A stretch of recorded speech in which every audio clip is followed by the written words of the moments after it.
Over the Thanksgiving holidays, I had the opportunity to hang out with some friends of mine. And through the conversations we were having, one of them mentioned how they didn't have time to take this course that their company was providing for, or providing the money for and everything.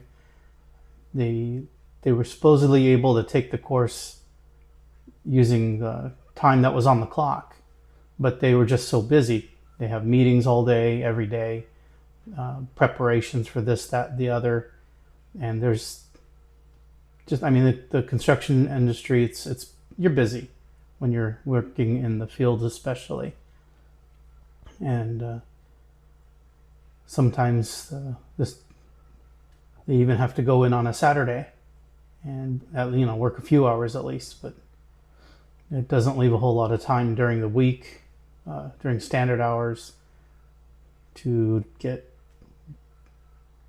it all done, and even during the week itself, they have pets, they have family things, all the different obligations we all do.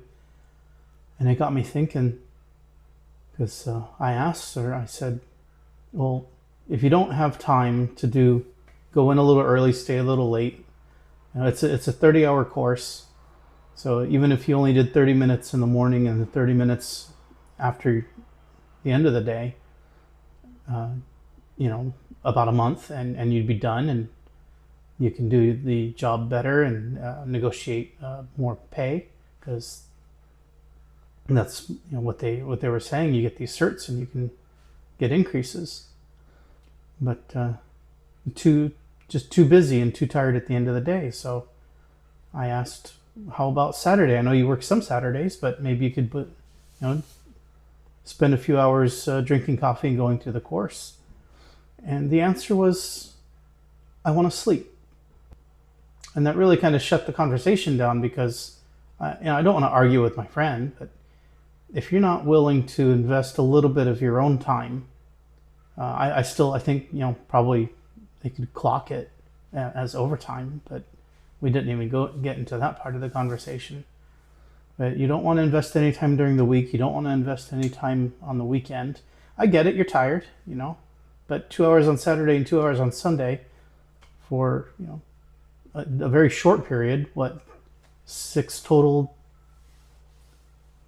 weekends, maybe something around there, maybe a little more, because it's 30 hours and it is timed, so you can't just get it all done real fast.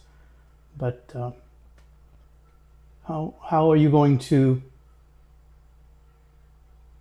be able to generate more income, which is, of course, the ultimate goal? More income for the same work, or less work but more high level work, right? We all want to scale up, but you've got to be willing to pay a price, especially when you're in certain industries where your 9 to 5 hours are just busy.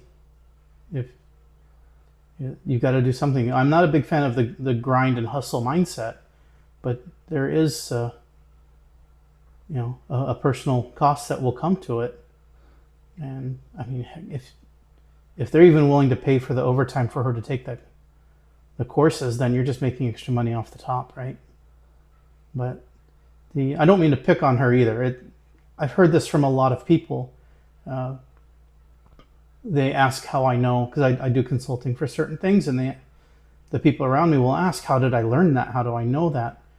Why do I know it in such detail when I didn't work at it on the clock? And I said, it's simple. At night when I'm having dinner, or on the weekend when it's a lazy Saturday, I spend a few hours on YouTube and I study. I learn, I better myself, I educate myself. And eventually it pays off. I've taken courses on places like Udemy, and you can get the education that nobody else has, and you can turn that around. And I got a contract recently just because I had information about a software that wasn't even on my scope of work, but they wanted somebody who knew it so they could advise them if needed. And I got it. And they never did ask about it.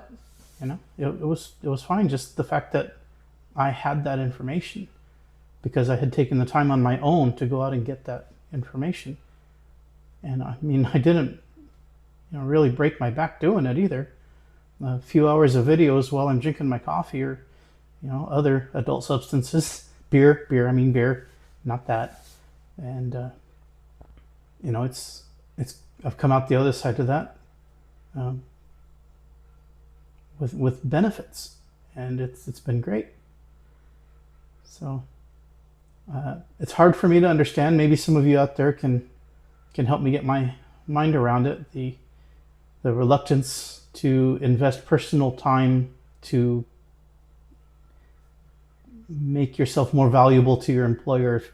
Not everybody wants to break out and do freelancing or become a consultant or whatever. I understand, but if you want to make more money and keep a 9 to 5, time in service may get you there eventually over a long span.